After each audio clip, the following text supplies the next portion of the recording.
How to set the analog output of a low cell display controller. Let's start with the wiring on the left side of the unit. SIG plus and SIG minus have signal ports for the transmitter to receive signals from the low cell. EXE plus and EXE minus are power ports to connect the low cell. On the right side of the front panel, ports labeled P plus and P minus are used to supply 24-volt DC to the transmitter.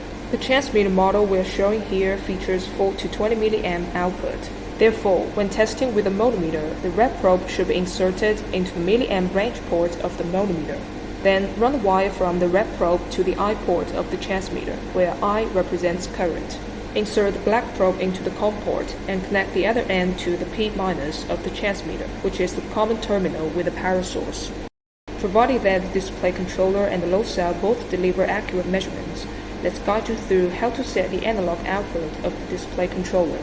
Hold for 3 seconds the first button on the left and release, and we get into the parameter settings. Then hit the first button again to find parameter 08 CZ, where CZ represents zero calibration.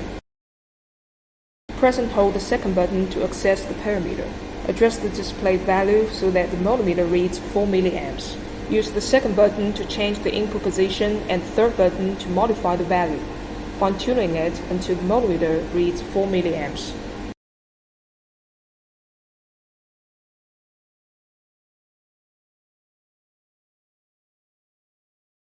Next, press the first button and locate parameter 09 CF, where CF represents full load. Press and hold the second button to enter and adjust the full load to 20 mA. Again, use the second button to shift and the third button to adjust the value until the multimeter displays 20 mA.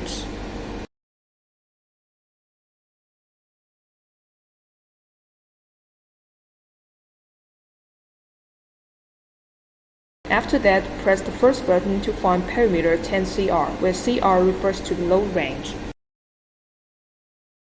Press and hold the second button to enter. The load cell we're using is rated at 10 kilograms, which equals 10,000 grams. Therefore, input 10,000 into the transmitter. Once set, exit the parameter settings by holding the first button. Now let's use a 1 kilogram weight to verify our configuration. And display controller should read 1,000 grams, corresponding to 5.6 mA of current, exactly matching the current reading on the multimeter.